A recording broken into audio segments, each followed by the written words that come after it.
오늘 말씀에도요, 지금 계속적으로 비유에 대해서 강해를 말씀을 드립니다.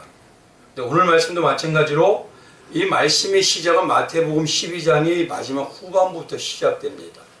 어디서 시작했냐면 예수님의 어머니와 동생들이 찾아왔을 때 예수님이 그 주변에 있는 분들에게 얘기를 합니다. 누가 과연 진짜 예수님의 가족이요? 내 친지냐라고 얘기하셔요. 그러면서 시작했던 말씀이 바로 뭐냐면 천국의 네 가지 밭의 비유입니다. 그리고 그 이후에 말씀드렸던 비유들이 바로 그 네 가지 밭의 비유를 설명하는 부연 설명하는 비유와 같다고 말씀을 드렸어요. 그 첫 번째 부연 설명의 비유가 무엇이었죠? 알곡과 가라지였고요. 두 번째 비유 설명이 뭐냐면 겨자씨와 누룩의 비유였습니다. 그리고 오늘 세 번째는 무엇이냐? 밭에 감추인 보화의 비유입니다. 근데 오늘 이 비유는요, 비유의 세 가지의 비유가 같이 연결되어 있습니다. 처음에 밭에 감추인 보화의 비유에 연결되어서 그 다음에 나온 게 뭐냐면 극히 값진 진주를 찾는 장사의 비유가 연결되어 있고요. 그리고 마지막에 그물에서 좋은 것과 못된 물고기를 골라내는 비유가 하나로 묶여 있는 비유인 것입니다. 그래서 오늘 비유도요, 유대인들이 들으면 금방 어떤 상황인지 일상생활에 쉽게 접목은 됩니다. 그러나 문제는 뭐냐면 예수님께서 말씀하시는 비유는요, 그 방향성이 우리의 눈에 보이지 않는 하늘이고 영적인 것이에요. 그렇기 때문에 그 방향성의 진리를 아는 건 좀 쉽지가 않습니다. 마치 어떤 것 같냐면요, 지난 시간에 누룩의 비유에서처럼 예수님께서 자랄 때 어머니 마리아가 빵 굽는 모습과 빵을 반죽하는 모습은 봤어요.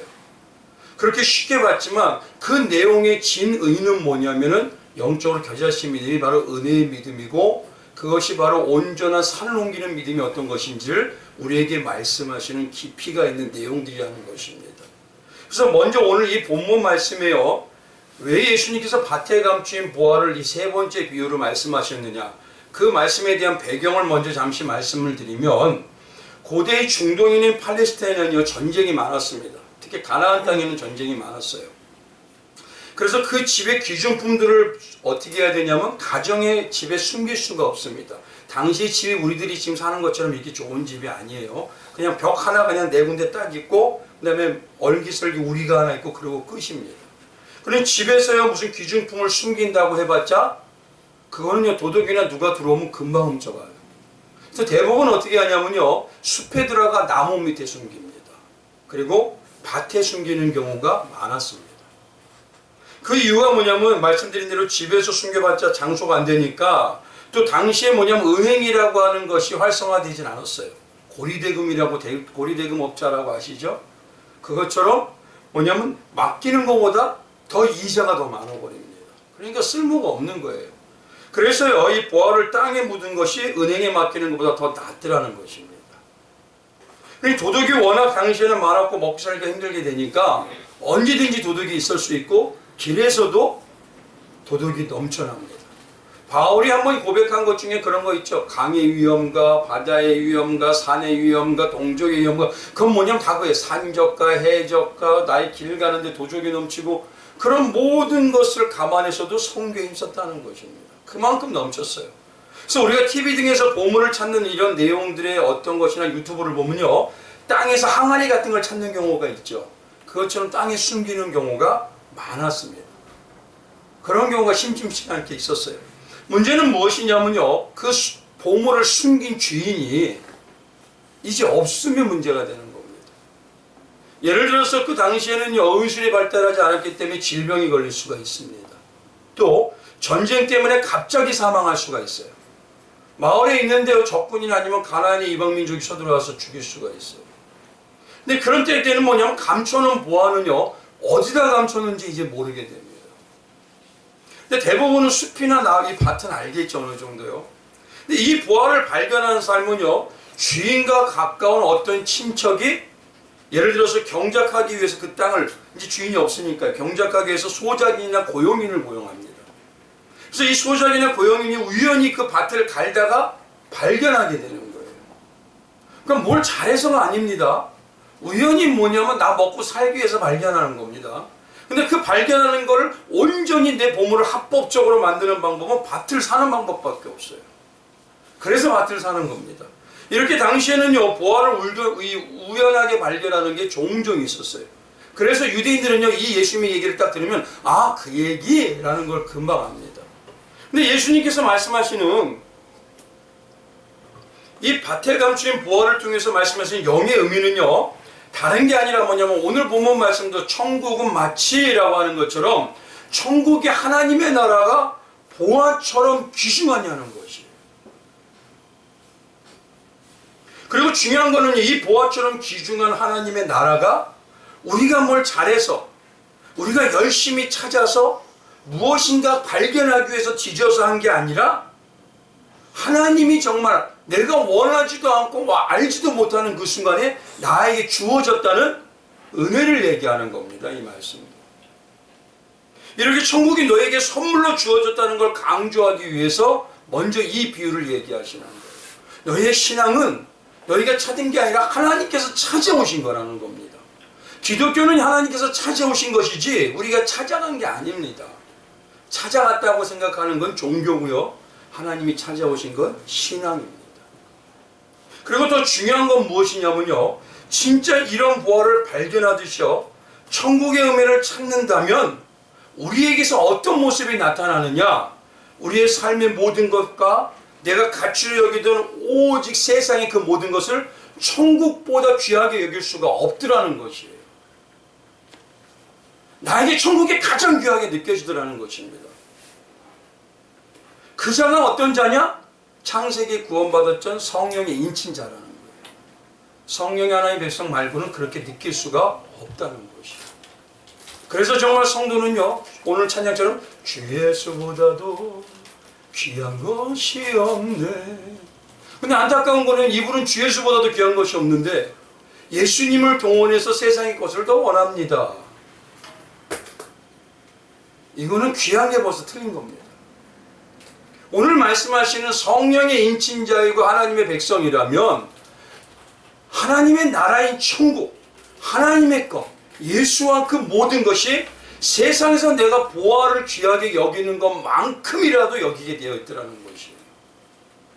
그러니 최소한 내가 천국인 백성으로서 얼마나 나 자신에게 귀하게 여기고 있는지를 물어보고 계시는 겁니다. 지금 나의 입술은 분명히 천국이 귀해요.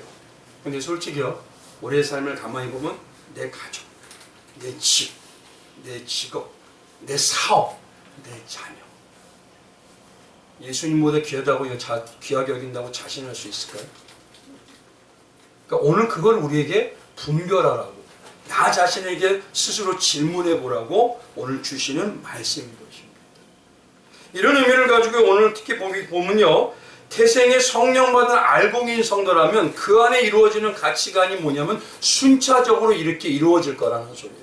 먼저 가장 중요한 게 밭에 감추인 보화처럼 하나님 나라가 여겨질 것이고, 그 다음에 값진 진주를 찾는 장사와 같이 될 것이고, 그 다음에 마지막에 좋은 것과 나쁜 물고기를 골라내는 그런 신앙으로 점점 깊어져 간다는 것입니다.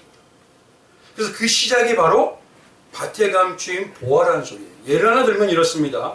성령의 열매 중에서 가장 먼저 맺어지는 시작의 열매가 뭘까요? 사랑입니다. 사랑이 있어야 그 사랑에 의해서 사랑하기 때문에 상대를 기뻐하는 거예요. 그게 희락입니다. 상대를 사랑하지 않는데 어떻게 기뻐할 수 있죠? 그 상대를 사랑하고 기뻐해야 그와 함께하기 위해서 화평하기 힘써요. 그가 원하는 걸 하게 되어 있고, 그가 기뻐하는 거 내 기쁨이 되어 있고, 내가 함께 살기를 원하고, 그렇게 이루어지는 것이 뭐냐면 내 자신이 없어지고 그의 것이 기쁨으로 나타나게 되니까 온유와 절제로 넘어가는 것이. 그래서 이게 성령의 열매다라고 말씀해 주시는 것이에요. 이 성령의 열매를 순차적으로 맺게 되면 이루어지는 신앙의 완성이 뭐냐면 바로 24절입니다. 거기 이렇게 써요. 그리스도 예수의 사람은 결국 뭘 합니까? 육체와 함께 정욕과 탐심을 뭐하는 자? 십자가에 못 박는 자. 못 박는 자로 만드는 것이에요. 그래서 뭐냐면 나의 자아는 죽고 예수님이 사랑하기 때문에 가장 귀한 그 십자가의 은혜의 생명만으로 함께 동참하며 동행하는 성도, 그 성도로 만드는 것이에요. 마찬가지로 데살로니가전서의 말씀 들으셨죠? 데살로니가전서 5장에 가장 먼저면 16절에 먼저 항상 먼저가 항상 어떻게 기뻐하죠? 미워하는데 기뻐할 수 있나요? 싫어하는데 기뻐할 수 있나요? 꼴보기 싫은데 기뻐할 수 있나요? 아니죠. 사랑해야지만 기뻐하는 거예요. 그 기쁨이 있는 자가 나를 위해서 기도하는 게 아니라 상대가 잘 되고 온전해지기를 기도할 수가 있는 거예요. 그런 자가 함께하니 예수님이 나와 함께 하시고 내 이웃이 내 지체가 함께 하시니 범사에 감사하는 자가 되는 거죠.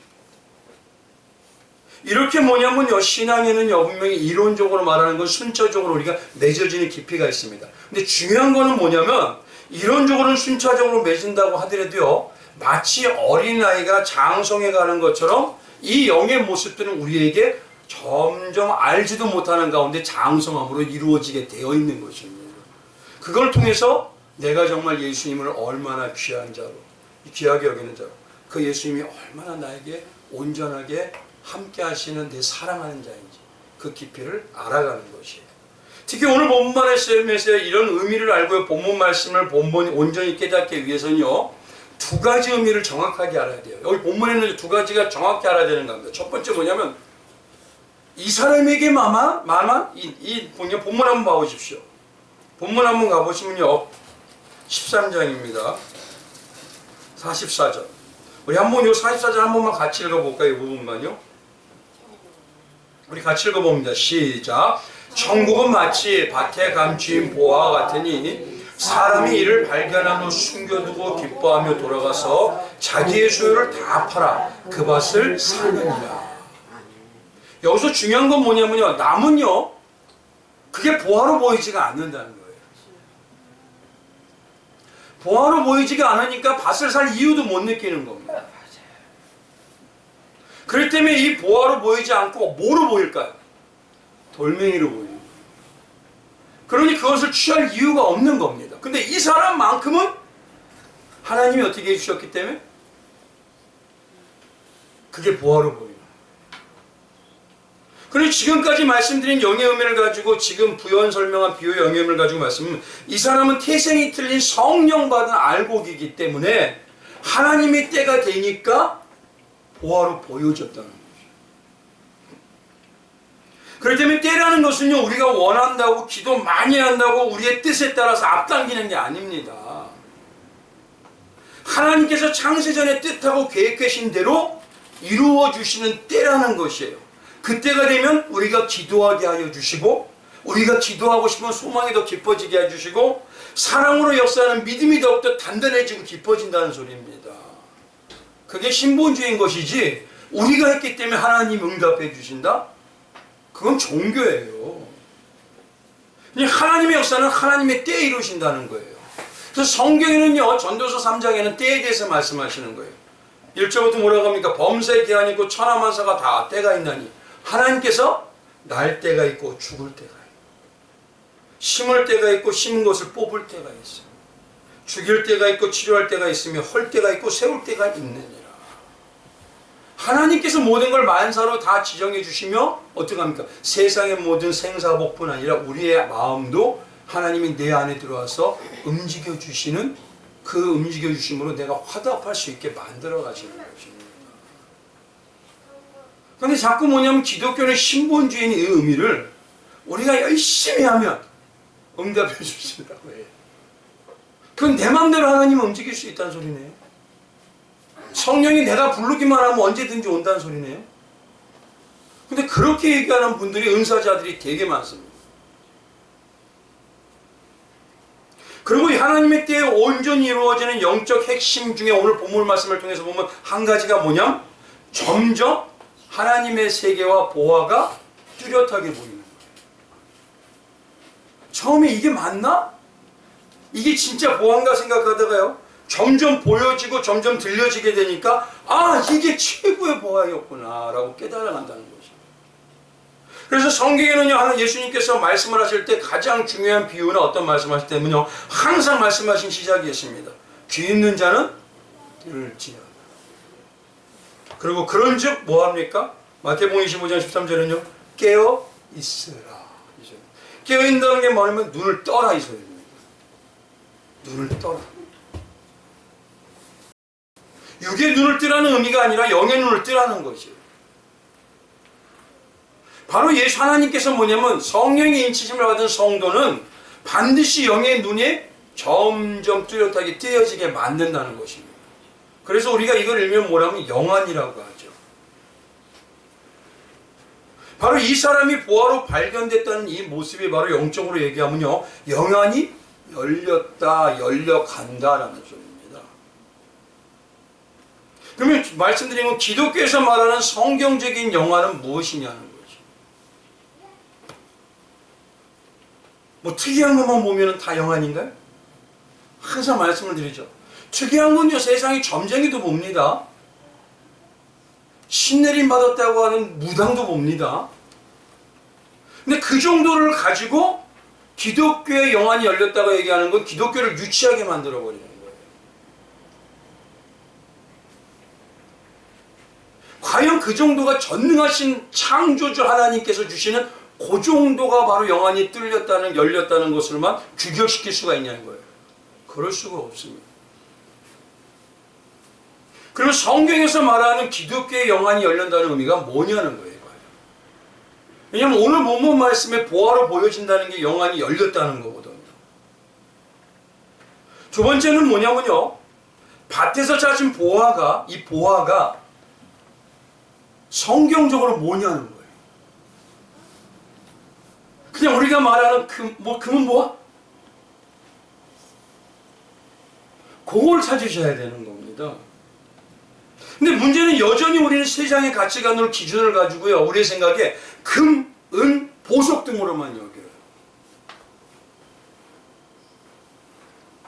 그리고 어떤 분들은요, 보화를 부와, 풍요와 성공으로만 받아들여요. 그렇게 되면요, 하늘을 바라보는 게 아니라 땅만 바라보게 되는 거죠. 영의 어떤 가치관이 있잖아요. 영의 어떤 가치. 그거를 세상의 보화 정도로 최소한, 물론 그보다 더 귀하게 여겨야죠. 근데 최소한 우리에게 보화 정도로까지 여기는 기쁨이 있어야 된다는 것이에요. 그리고 성도는요, 그렇게 보여지게 되어 있다는 겁니다. 그러니 두 번째가 뭐냐? 성경적인 보화가 과연 무엇이냐. 그래서 오늘 두 가지를 말씀드리는데, 첫 번째는요, 이겁니다. 성경적으로 영적인 것을 온전하게 볼 수 있는 영안이 열리는 것만큼 믿음으로 살 수 있고, 영안이 열리는 것만큼 내 생명을 걸고 예수 성경은 신앙으로 살 수가 있습니다. 그러면 영안이 열린다는 의미가 뭐냐는 거예요. 첫 번째가 의미가. 말씀대로 영안이 열린다는 것은 눈이 뜨이는 겁니다. 그럼 반대로 눈이 닫힌다는 건 뭡니까? 성경에서 눈이 닫힌 사람들을 뭐라고 하죠? 그렇죠. 또 소경, 맹인이라고 하잖아요. 그래서 성경에는요, 맹인 소경이라고 해서 예수님께서 가장 질병 중에서 많이 치유했던 질병 중에 하나가 바로 맹인을 눈을 띄우는 겁니다. 맹인이라는 건 앞을 못 보는 사람을 말하는 거예요. 요한복음 9장에 가보면요, 날 때부터 소경된 자가 있습니다. 그러면서 우리가 뭐냐면 그를 통해서 뭘 알려주냐면 우리가 지금 우리의 정체성이 그런 자들이라는 것이에요. 날 때부터 우리는 맹인과 같죠. 세상만 바라보니까 하늘을 바라볼 수가 없어요. 세상에선 자기가 어떤 자인지, 또 내가 정말 어떻게 생겼는지, 어떤 정체성을 보이고 있는지, 나를 낳아준 것처럼 만들어주신 하나님이 어떤 분인지 모르는 자라는 겁니다. 그를 일명 뭐냐? 죄인이라고 하는 거예요. 그래서 맹인을요, 다르게 말하면 죄인을 고치시는 사건입니다. 이 맹인은 어떻습니까? 외부적으로는 거짓으로요, 속여도 몰라요. 맹인이 되면요, 이런 것 저런 걸 가지고 올바르게 얘기하지 않아도 진짜로 믿어버려요. 그러니 성도가 눈이 영원히 뜨이지 않으면 이것이 진리인지, 이것이 가짜로 진리인 척하는 전통인지를 구분을 못하게 됩니다. 예를 하나 들면요, 여기 있는 목자가 성경에 없는 말씀을 다 해도 성도님들이 아멘하고 믿을 수 있어요, 없어요? 그거 언제든지 가능한 얘기입니다. 근데 방향성을 보면요, 하늘을 바라보고 예수를 바라보는 게 아니라 사람을 추종하는 자로 바뀌어버려요. 사람이 저 같은 사람, 목자 추종하고 은사자 추종하고 능력자 추종해요. 기독교 신앙은요, 예수 외에는 따라가고 추구할 자가 없습니다.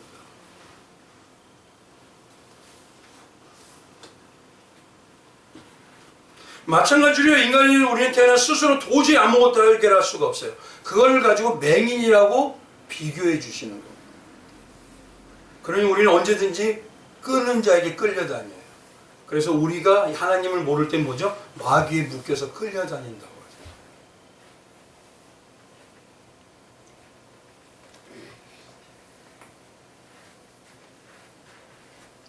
그럼 결국 창세전에 성령의 인침을 받은 성도인 우리라고 해드려도요, 우리가 아무리 내가 성도라고 우겨도 다짐해도 죄가 완전히 도말되는 영안이 뜨이지 않으면 성도라고 할 수가 없습니다.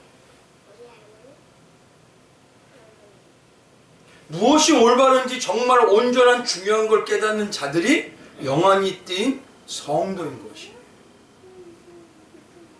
그래서 이 죄를 완전히 도말하기 위해서 오신 분이 예수님이고, 예수님이 도말함으로 인해서 우리가 밝게 보는 게 어디라고요? 하늘을 보는 거예요. 그 놀라운 가치를 보는 거예요. 이 땅은 일장춘몽과 같은 나그네 같은데 그 본향, 그러니 본향을 눈이 띄인 자는 사모하게 되어 있습니다. 근데 우리의 말을 모르죠? 나는 천국을 사모합니다 그러는데 어떻게든 더 이상 더 여기서 그냥 더 살 만큼 더 많이 복 받고 그냥 물론 이 땅에서도 예수와 동행함으로 인해서 영육간의 영권이고 물권으로 해야 되죠. 근데 우리의 마음은 나그네 마음이 되는 것이지 이 땅에 붙이고 살려는 마음이 아닙니다. 신앙에서 부모들이 가장 중요한 건요, 뭘 내길 원하세요? 뭘 내길 원하세요? 많은 재산? 근데 그런 것 같던데요? 신앙을 남겨야죠. 예수와 동행하는 삶이다. 예수를 바라보는, 천국을 바라보는, 그 본향을 바라보는 신앙의 올바른 정체성을 남겨야죠. 그러니 이 일은 모든 것은 누구만요? 태생에부터 다른 성령 받은 자만 할 수가 있다.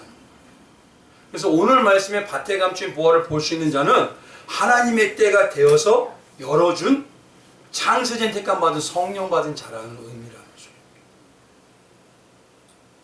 그래서 예수님은요, 요한복음 1장 4절에 가자마자 빛이 어둠에 비쳤다고 하셔요. 그리고 예수님을 세상의 생명을 공급하는 유일한 생명의 빛이다 라고 하십니다. 빛은 뭐냐면 열려주고 보여주고 드러난다는 것이죠. 결국 세상은 죄로 인해서 죽어있는 상태라는 것을 예수님이 맹인으로 비유하시고요, 맹인으로 눈뜨게 하신 일이 바로 죄에 대해서 죽은 자를 예수의 생명으로 살리는 일인 것이에요. 그리고 성경에서 말하는 영안이 열린 자라는 것은요, 십자가의 대속의 은혜가 점점 믿어져요. 그것이 가장 큰 능력으로 믿어집니다. 내가 믿으려고 하는 게 아니라 이거 외에는 성도에겐 가장 능력이 없구나. 그러니 나는 반대로 어떤 생각이 드냐? 예수님의 십자가가 아니면 살 수가 없는 자라는 죄인으로 느껴져요. 그러니 십자가만이 나에게 전부라고 절절하게 고백하게 되는 것입니다. 그게 바로 바울이었어요. 나의 오직 자랑은 뭐밖에 없다? 다시잖아. 그러니 그 삶이 점점 값어치가 있고 최고로 중요해지니까 그 삶이 하나가 되려고 하고 그 능력을 알아보게 되니까 이제 십자가를 바라보는 단계에서 어떻게 됩니까? 동참하고 동행하는 단계로 넘어가는 거예요. 그게 바로 오늘 말씀의 이 세 가지 비유입니다. 그러니 그 의미가 뭐냐? 자신이라고 생각한 내 소유는 누구죠? 결국 나잖아요. 나. 내 집은 나예요. 내 재산은 나예요. 내 가족도 나예요. 내 사업도 나예요. 그러니까 나와를 곧 여기 본문에서 말씀하실 때 내 소유를 판다는 건 뭐냐면 내 자신을 다 들여서 어떻게 합니까? 가장 중요한 그 밭의 보화를 찾는 자가 된다. 이걸 다르게 말하면 나는 이제 중요하지 않으니 없어지고 십자가의 보화만 찾게 된다는 거죠. 근데 오히려 그런 자가 성령 받은 자이고 그런 자가 예수 하나님께서 영육간의 축복으로 역사하는 자.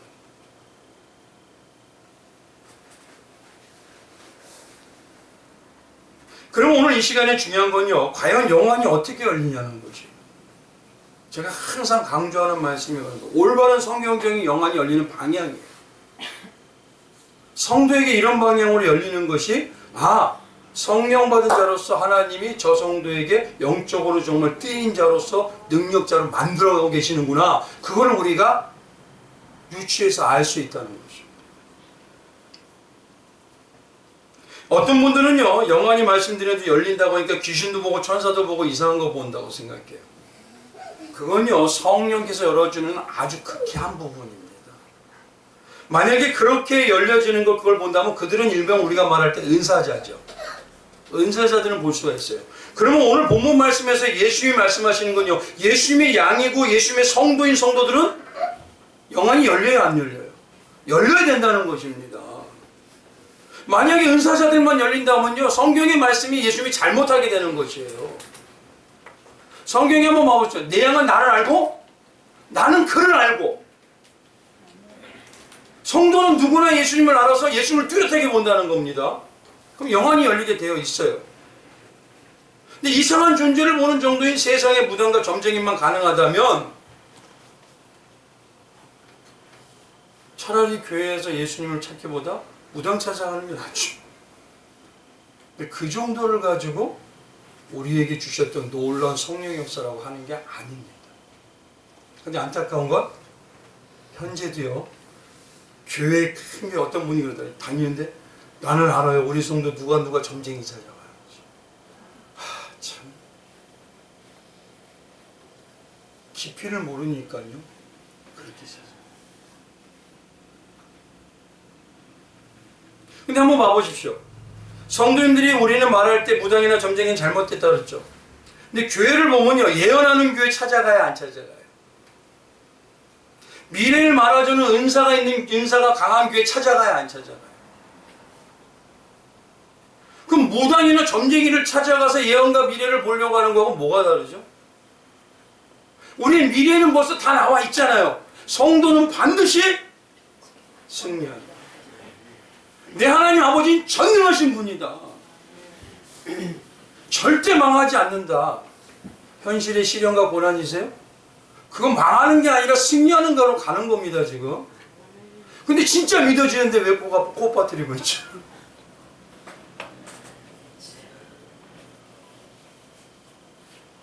세상 사람들이 점쟁이와 무당을 믿는 것만큼도 못 믿고 있다는 소리예요. 은사가 좋은 건 뭐냐면 교회에 덕을 세우는 겁니다. 예수를 닮아갈 수 있도록 덕을 세우고 예수님을 알아갈 수 있도록 덕을 세우는데 유익이 되는 것입니다. 근데 거기에 목을 매달 건 아니에요. 근데 예전에 어땠습니까? 기드온을 찾아가는 이유가 어떤 자들이 있었죠? 방언을 못하면 하나님 백성이 아니라고까지 했어요. 그럼 무지한 겁니다. 은사도 다양한데 지체라고 하고 어떤 사람은 눈의 역할이 있고 어떤 사람은 입의 역할이 있고 어떤 사람은 손과 발의 역할이 있는데 어떻게 똑같이 나오죠?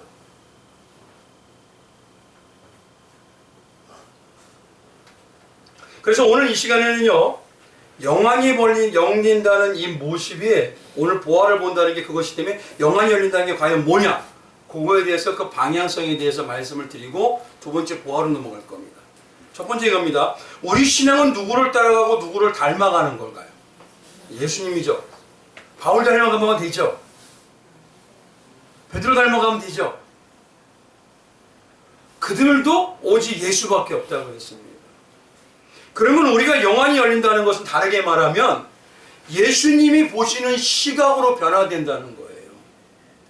예수님이 느끼는 마음으로 변화가 되는 것이고 예수님이 중요하게 여기는 방향으로 그 일을 감당하는 자가 됐다는 소리입니다.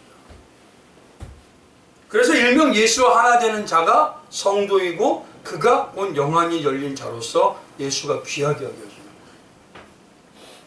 그럼 예수님은요 어떻게 보고 계시냐는 거예요. 예수님은 제자들에게 어떻게 예수님처럼 영안을 열어주시냐는 것이죠.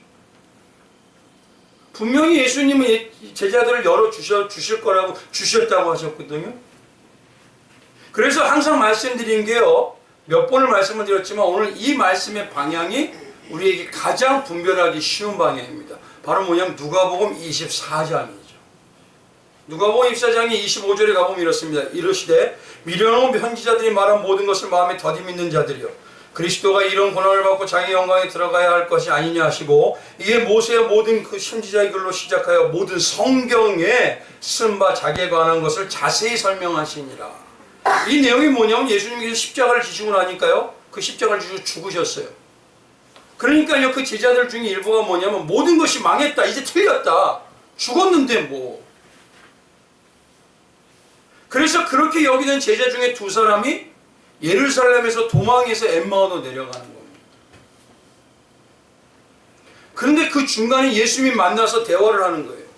근데 예수님이 뭐 했냐? 성경을 풀어주시는 거예요. 성경을 풀어주시게 되니까 31절에 뭐라고 하느냐? 31절 한번 봐보십시오. 이렇게 얘기합니다. 누가복음 24장 31절이요. 한번 찾아보세요. 있나요? 여기 없나요? 없죠. 한번 누가복음 24장 31절.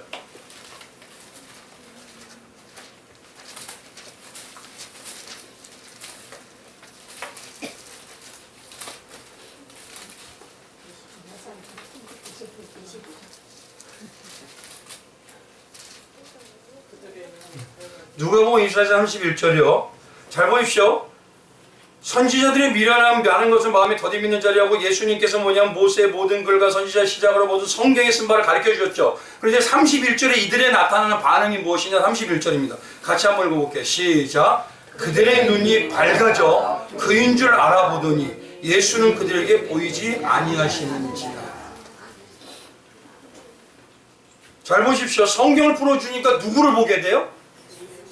예수를 보는 눈이 열려버려요. 눈이 밝아졌다는 게 되니까 눈이 밝아짐으로 알아보게 됐다는 겁니다. 눈이 밝아졌다는 게 바로 영안이 열린다는 소리예요. 근데 예수님이 영안을 열어주시는 방향을 가보니까 성경 전체가 예수님이 풀어주셔요. 무엇으로요?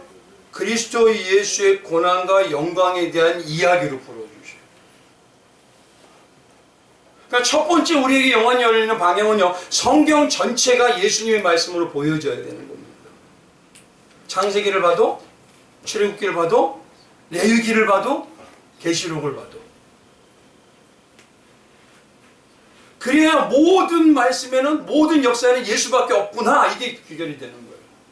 예수만큼 귀한 게 없구나. 그러니 하나님이 오직 예수를 설명하기 위해서 모든 역사를 다 움직여 주시는구나, 요걸 알 수가 있는 것입니다.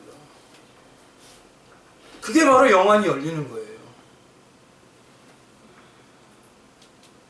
그래서 그들이 어떻게 하냐? 눈이 밝아지고 나니까 예수님이 십자가에 죽으심으로 망했다 틀렸다 한 그들이요, 도망 나왔던 예루살렘으로 다시 들어갑니다. 그리고 죽을 위협이 있어도 제자들과 함께해서 담대하게 증인으로 살아요. 왜요? 보여줬으니까. 이제 알았으니까.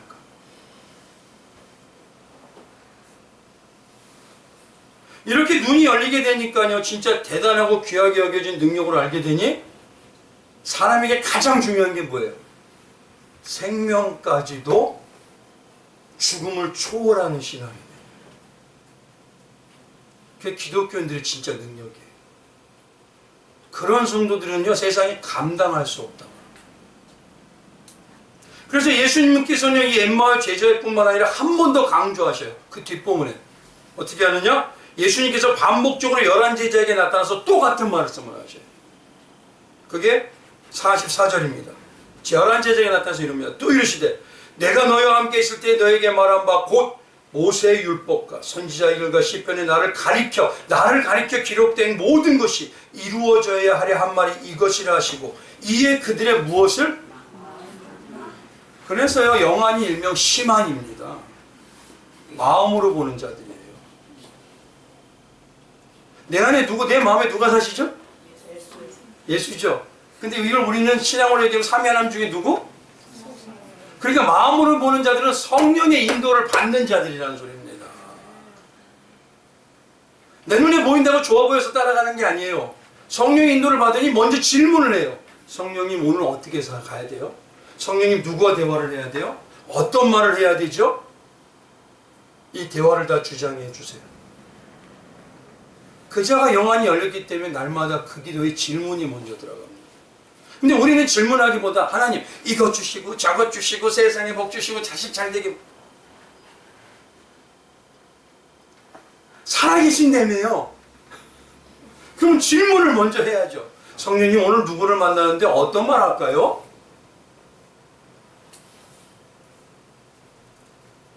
그래서 중요한 게요. 심한이라는 것은 뭐냐면 내 안에 성령의 인도함을 받는다는 거죠.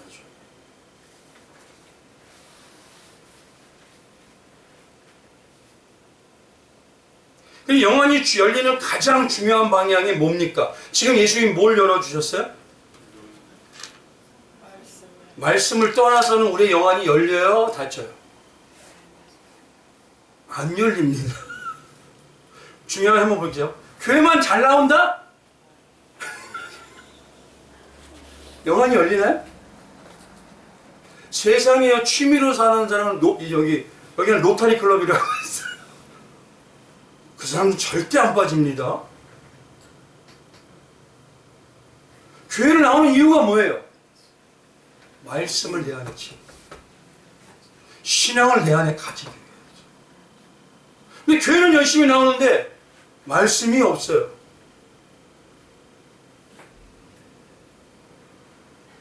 그러면서 영안이 열리길 원한다? 제가 예언할게요. 절대 안 열립니다.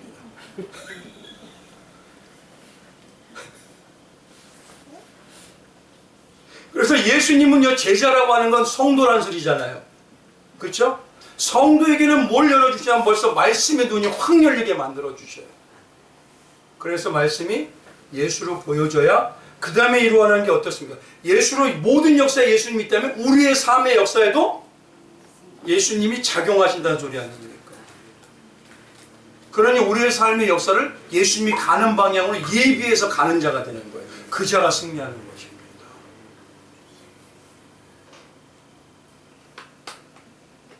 그래서 저는 지금 말씀드렸죠? 가장 중요한데 슬퍼도 기뻐도 왼수 같은 남편이 괴롭혀도 자식이 괴롭혀도 말씀을 심어야 되는데 심지가 않아요. 심는다는 건 뭐냐 읽는다는 게 아닙니다. 내 안에 기준이 되어 간다는 거예요. 내 중심이 되어 간다는 겁니다. 그냥 어떤 분은요 죄송한데 100독 200독 읽었대요. 물어봤어요. 전혀 대답을 못 하세요. 그럼 뭐지요 이거?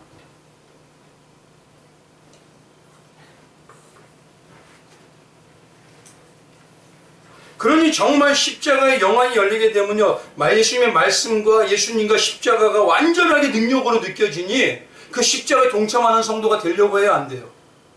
동참하려고 했던 바울이 가는 곳마다 어땠습니까? 그러니 우리가 중요한 건요 예수의 십자가의 방향이 아닌 내가 부유하고 성공한다고 하더라도 불의하거나 진실되지 않고 정직하지 않으면 그것의 어떤 위협에도 우리는 단호하게 거절해야 되는 거예요.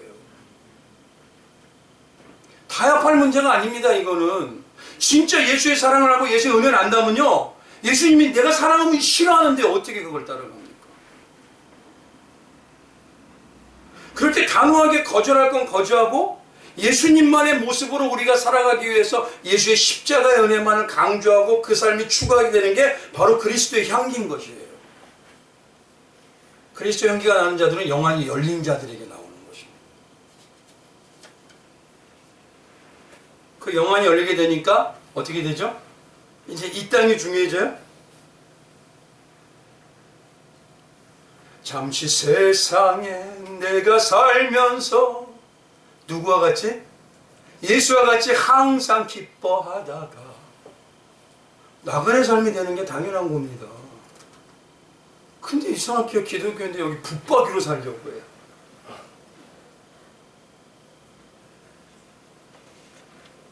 그러니까 하늘 천국을 이제 보이게 되니까 얼마나 귀한지를 알게 되는 거예요.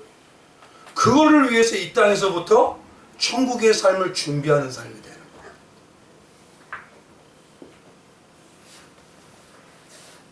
그러니 그런 분들이 세상의 것 때문에 거기가 뭐 어떻게 됐다고 신경 쓰지 않아요. 안타까운 것. 우리의 자녀들과 우리의 가족들이 신앙 안에서 채워지질 못할까 봐. 그게 안타까운 거지. 세상의 물건이 적고 많은 것 때문에 그렇게 안타까워하지 않아요, 이제. 근데 반대로 영안이 닫히면 어떻게 됩니까? 하늘이 보여요, 안 보여요? 진짜 보여요, 안 보여요? 그러니 어떻게 됐습니까? 항상 욕심과 욕망으로 이 땅이 전부이처럼 살아가려고 하는. 이 땅에서 복받고 누리는 게 나의 가치가 되고 기준이 되고 기도가 되는 겁니다. 그리고 자기를 높이고 드러내는 명예와 권세를 추구하려는 게 내 모습이 돼요. 그러니까 내가 하나의 미랄이 되지 않고 뭐 하려고 그러죠? 따먹는 열매를 따먹는 자만 돼요. 근데 솔직히 한번 여쭤보겠습니다. 미랄이 돼서 내가 죽으려고 하세요? 따먹는 자 되려고 하죠.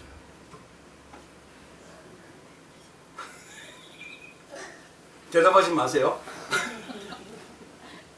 가슴이 너무 답답할 것 같아요. 성경에도 말해보시죠. 하나의 미랄이 돼야 어떻게 된 열매는 어떻게 된다? 많이 맺혀지죠. 지난주부터 말씀을 드렸잖아요. 성도님 한 분이 미랄이 돼야.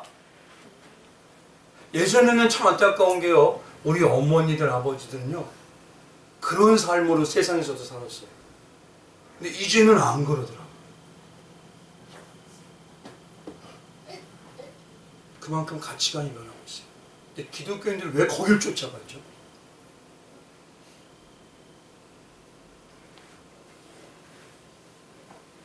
그리고 점점 교회가 육이 열리고 물질이 중요해지고 세력이 중요해지고 외적인 게 중요해지면요. 분명히 말씀드릴게요. 영안은 닫혀버립니다.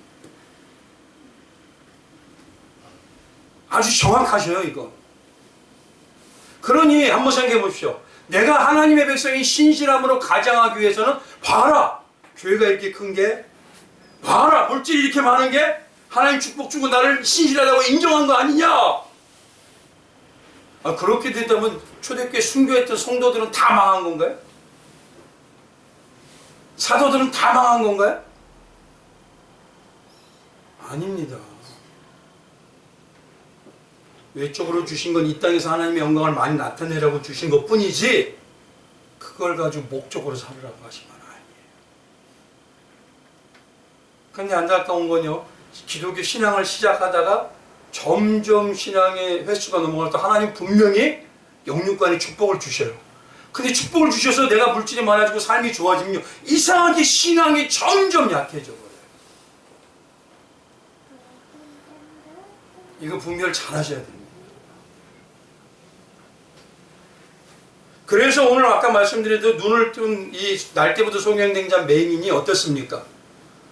예수님을 발견하고 나니까 어떻죠? 어떠한 불이익에도 어떤 상황에도 사람들에게 단호하게 얘기를 해요. 많은 사람이 나는 예수 믿습니다. 근데 이게 얼마나 대단한 줄 아십니까? 당시에는요 유대교가 다 지배하고 있었어요. 그리고 예수님을 뭐라고 하면 율법을 허무는 자라고 이단의 괴수라고 했습니다. 만약에 예수를 믿는다고 그거를 얘기하면요 그 유대사에서 출교돼요. 출교된다는 건 거기서 죽어가는 겁니다. 그냥 못 살아요. 근데 그거를 감당해서 진짜 눈을 뜬 자는 나는 관계없습니다. 보화를 발견했어요. 나에게 진짜 보물을 발견했으니 나 이거 믿습니다. 그게 밭에서 보화를 발견한 자의 자세예요. 그리고 그게 영안이 뜬 모습. 근데 교회는 10년, 20년 계속 다니고요. 어떤 분들은 30년, 40년 다니셨는데 세상의 중심에서 벗어나지 못하는 모습이라며. 한번 생각을 해봐요. 두 번째는요, 이겁니다. 성경적인 밭에 감추인 보화가 과연 뭐냐 이거예요. 밭에 감추인 보화라면 우리가 알고 있는 저 금과 은 이런 게 아닙니다. 그럼 성경에서 말하는 보화는 뭐냐 이겁니다. 보화를 먼저 말하는 게 바로 시편 19편에 나타나 있어요. 이 시편을 쓴 사람은 누구냐면 다윗이죠. 다윗은요 10절에 이렇게 얘기합니다.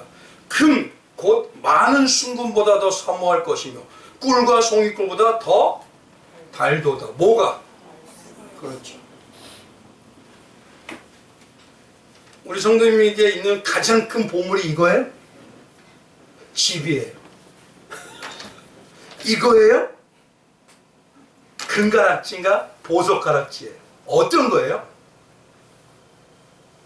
진짜 보물은요, 날마다 닦고 또 하고 봐야 안 봐요. 보물을 그러면 어디다 딱 놓고 난 다음에 나 모르겠다 이렇게 하나요? 아니죠.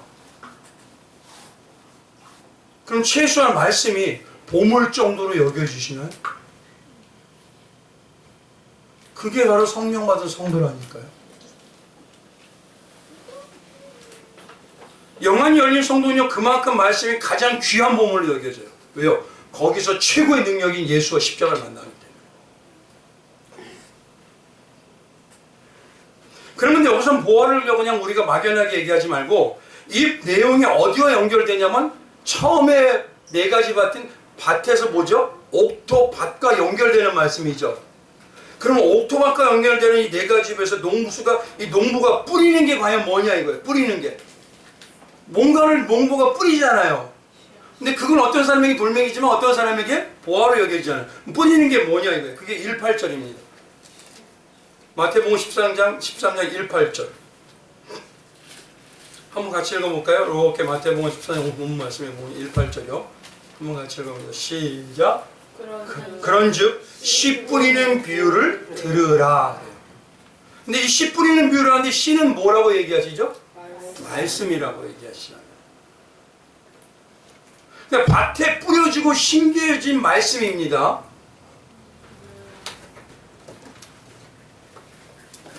들고 다니는 거 아니에요. 요거 아닙니다. 자동차에 묻는 거 아닙니다. 그걸 가지고 나 성도라고 하시면 안 돼요. 그건 믿지 않는 사람도 해요. 차 앞에 십자가 달았다고 성도 아닙니다. 제가 놀라운 건요, 트럭에 십자가는 달았는데 참외 장수였어요. 근데 거기다가 뭐냐면 처음에는 5,000원이라고 써놓고 10개 이러는데 사람들이 사잖아요. 그럼 그 뒤에 짜그맣게 부터라고 써요. 5,000원부터. 그리고 10,000원에서 15,000원 받더라고요. 진짜 성도 맞아요?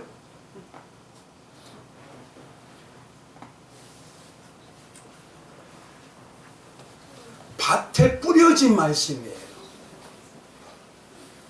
이 말씀이 내가 묵상하고 내 안에 심겨져야지. 들고 다니는 건요, 서점에 가보십시오. 넘쳐나는 게 성경입니다 지금. 그걸 가지고 난 그리스도인이라고 얘기하시면 안 되는 거예요. 근데 놀라운 건요, 이 말씀을요 조금 더 자세히 보면 19절에 이렇게 얘기해요. 한번 19절 봐보세요. 19절 마태복음 13장 19절에 시작. 아무나 천국 말씀을 듣고 깨닫지 못할 때는. 근데 이 말씀은 어떤 말씀? 천국 말씀이라고 얘기해요. 이 또 천국 말씀은요, 다른 말씀이 다른 복음에서는 뭐라고 하냐, 마태복음 9장이 이렇게 얘기합니다. 35절에 예수께서 모든 도시와 마을에 두루 다니사 그들의 회당에서 가르치시며 천국 복음을 이라고 얘기해요. 그러면 잘 보십시오. 요한복음 처음 시작하자마자 하는 일이죠. 회개하라. 뭐가 가까이 왔다? 천국이 움직여요. 움직이는 천국이고 말씀이고 복음이 과연 뭐고 누구입니까? 예수밖에 없죠. 지금 뭐냐면 쉽게 말하면 천국 복음이라는 이 말은, 천국 말씀이라는 말은 예수만으로 기뻐하는 말씀 신앙이라는 소리입니다. 그럼 한번 여쭤볼게요. 예수만 기뻐하십니까? 예수도 기뻐하십니까? 말씀드렸죠? 예수만이라는 건 다른 거 없고 누구만? 근데 사랑한다고 하면서요, 사랑의 대상을 사랑하는 게 아니라 그 가문을 사랑하고 그 집안을 사랑하고 그 돈을 사랑하고 그 차를 사랑한다면 사랑하는 건가요? 근데 우리는요, 예수만 사랑한다면서, 주님 너 헌금만큼 대가만큼, 주님 헌신한 만큼 대가만큼, 거래한 만큼 진짜 사랑하냐 이거예요. 그건 예수만 사랑하는 게 아니라 예수도 사랑하지만 다른 것도 원해요, 이 소리입니다. 그래서 천국 말씀이라고 천국 복음이라고 하는 건 뭐냐면 예수만으로 기뻐하는 말씀 신앙이라는 소리입니다. 이 예수만으로 기뻐하는 말씀 신앙이 나타나는데요, 진짜 성도가 두 가지 특징이 있어요. 말씀드렸죠. 첫 번째 뭡니까? 자기의 소유를 뭐한다? 진짜 성령 받은 성령이 인치는 성도는요, 하나님의 천국을 딱 내가 진짜 알면은 내 삶의 기준이 바뀌어버립니다. 우선이 바뀌어버려요. 잠깐 어렵다고 잠깐 뭐가 있다 그래서 멀리하지 않아요. 먼저 하나님께서 해놓고 난 다음에 봅니다. 왜요? 그게 생명인데.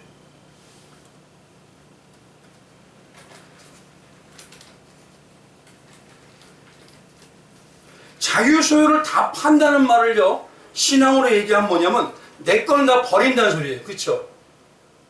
그리고 다르게 얘기하면 내 거는 다 죽여버린다는 겁니다. 죽는다는 거예요. 이걸 신앙으로 얘기해보죠. 바울이 뭐라 했죠? 나는 죽고 예수의 십자가만이 보화를 여기고. 바로 그 소리입니다. 그럼 한번 여쭤보겠습니다. 신앙이 나를 높이고 의인으로 드러내려고 하는 소망의 신앙이십니까? 내 자아를 없애주고 내가 파렴치한 죄인으로 드러나는 신앙입니다. 우리는 솔직히 이렇습니다. 입술로는요, 기도할 때 되면 하나님 나 같은 죄인을, 근데 우리의 중심 뭡니까? 하나님, 나 세상에 같이 있던 거, 내가 세상의 모든 삶을 버리고 주님 앞에 왔잖아요. 그러니 주님 나 높여주세요. 이게 죄인으로 드러나는 거예요? 의인으로 높여지기로 하는 거예요?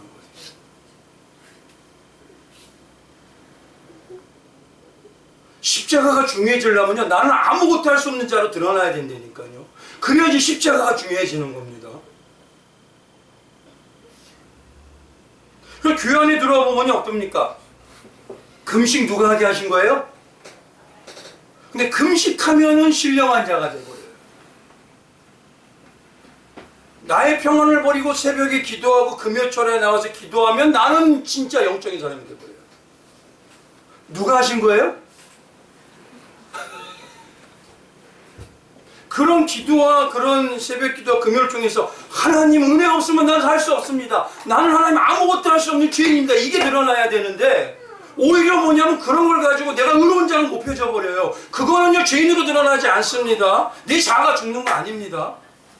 이분은 내 자아가 죽지만 나는 여전히 팔딱팔딱 살아나는 거예요.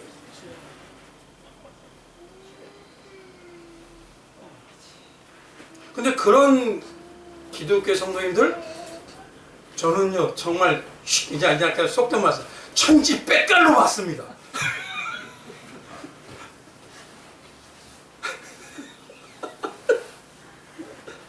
가끔 이런 말 쓰면 되게 웃으시더라고요. 근데 그 모습이 누가 같냐면요, 외식했던 유대인들과 똑같아요. 마태복음 6장 이하하고 23장에 가보면요, 이 하나의 예를 들면 2절에 가보면 구제할 때 외식하는 자가 사람들에게 뭐하게? 영광 내가 받게. 겉으로는요, 하나님 은혜로 했어요. 근데 사람들에게 잘 보임으로 해서 그건 내가 높아지려고 하는 거예요. 거기엔 영안이 열리지 않습니다. 오전에는 뭐라고 합니까? 기도할 때 외식하는 자와 하지 말고 그들이 사람들에게 보이려고. 16절에 뭐라고 합니까? 사람들에게 보이려고 슬픈 기색을 하고 있지 않습니까?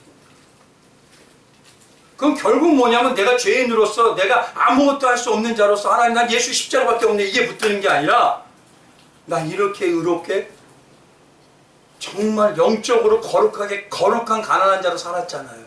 그러니 나 높여주세요. 그건 예수만 높일 수가 없습니다.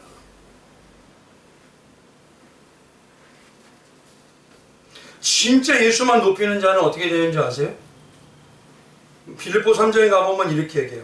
나는 8일 만에 할례를 받고 이스라엘 족속의 베냐민 지파 히브리 중에 히브리 누구십니까? 이자가?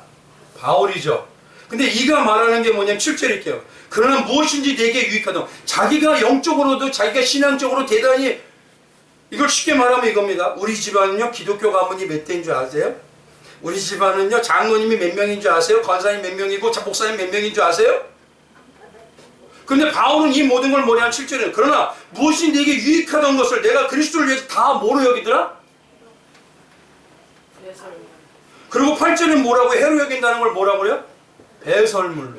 한번 여쭤보세요. 우리 집안에 기독교 왠지 아세요? 이거 배설물 여기세요?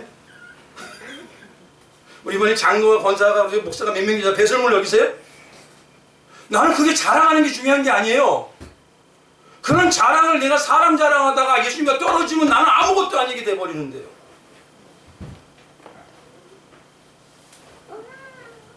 제가 가끔 그러세요. 우리 집안에 뭐가 있든 상관없어요. 예수만 있으면 돼요. 두 번째요. 보화로 보는 자에게 특징이 뭐냐면 기뻐해요. 오늘 본문 한번 가보십시오. 44절 뭐냐 마치 천국은 마치 밭에 감 주인 보화 같은 사람이 이를 발견한 후에 뭐 숨겨두고 뭐했다? 기뻐하여.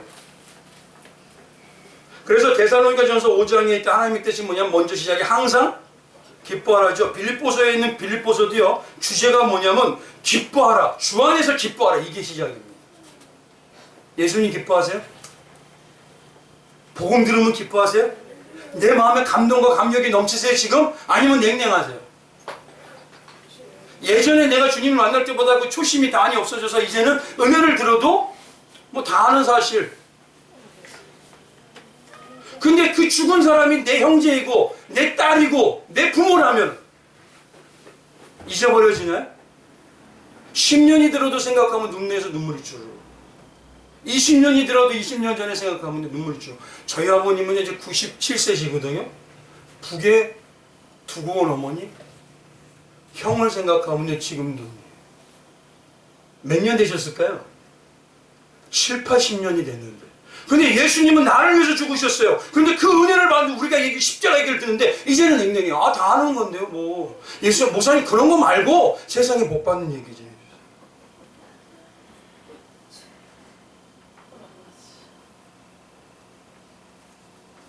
기뻐하는 거예요. 그러면 한 가지 예를 하나 들고 이제 말씀을 마칠게요. 웨스트민스터 소요리 문답 1번에 가보면요 어떤 강사분이 이걸 얘기하더라고요. 그래서 제가 저분은 북은 좀 열렸구나 그랬어요. 웨스트민스터 소요리 문답 1번에 그 1번의 내용이 뭘까요? 우리 지금 주머니에 올려놓는데 그게 뭐죠? 사람의 제일 되는 목적이 뭐냐 이거잖아요. 그 목적을 뭐냐면 하나님을 영화롭게 하고 그를 영원토록 즐거워하는 것이라고. 이걸 다르게 말하면 이겁니다. 하나님을 즐거워한다는 건 하나님을 기뻐하는 것이라고 해요. 근데 성도님 중에서요 하나님을 기뻐하는 것으로 보질 않고 어떻게 보냐 하나님을 기쁘게 해드리는 것이라고 보는 분들이 있어요. 맞죠? 성도의 제일 목적 하나님을 기쁘게 해드리는 거. 아니 한번 여쭤보겠습니다. 죄인이 하나님을 얼마나 기쁘게 해드릴 수 있다? 교리의 가장 중심이 뭐냐? 하나님을 먼저 기뻐하는 거예요. 그분을 그냥. 근데 우리는 기쁘시게 해드리는 것이라고 얘기를 들어요. 그래서 열심히 주님을 기뻐만 하셔도 돼요. 주님이 기뻐하고 기뻐하는 걸 사랑하게 되면 나도 모르게 주님을 위해서 하기를 원하게 되는 것입니다. 그래서 어떤 분이 그랬대요. 엄마를 기뻐하는 것과 어떤 여성분이요. 엄마를 기쁘게 하시는 것은 뭐예요? 그럼 우리 자녀가 저를 기뻐하는지를 어떻게 알 수 있죠? 우리 자녀가 나를 기뻐하는지를 어떻게 알아요? 그래서 이분이요. 금방 알 수 있어요. 오늘 저녁에도 알 수 있습니다. 그러더랍니다. 그러니까 뭐냐? 그분이 쉽게 말하는데요. 엄마가 저녁에 집에 들어가는데 그 집안 분위기가 환해지면 그 애들이 엄마를 기뻐하는 거예요. 있는 것만도. 근데 반대로 엄마가 나가면 화내지면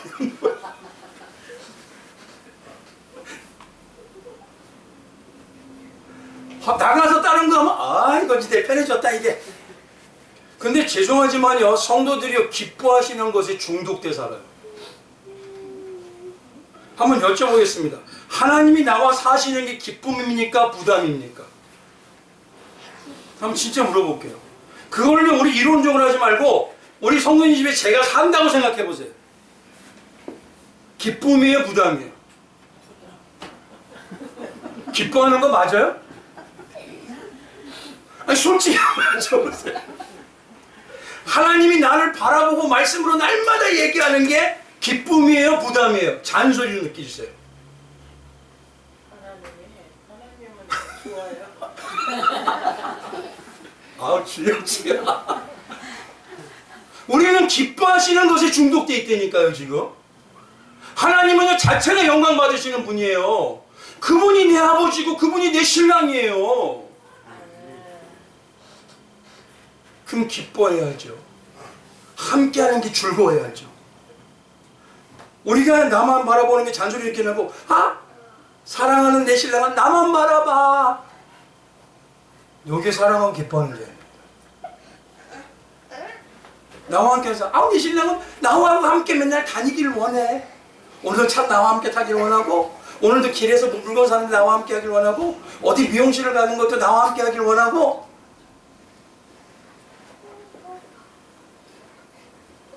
근데요 그게 아니라 좀 냅두면 얼마나 좋아. 그건요 기쁘시게 하는 것에 중독됐기 때문에 부담이 되는 거예요.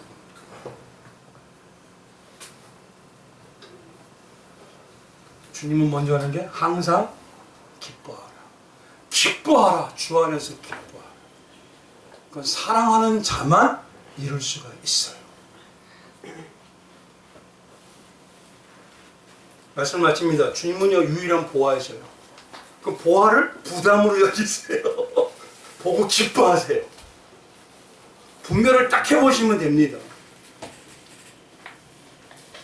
우리 성도님들이 정말 주님과 함께 기뻐하시고 주님을 위해서 기쁨으로 사랑하기 때문에 나를 다 드리는 그런 성도의 삶을 사시기를 주님의 이름으로 축원드리겠습니다. 오늘 이 시간에 이 두 가지 제목을 가지고요 주님께 우리 기도하기를 원합니다. 하나님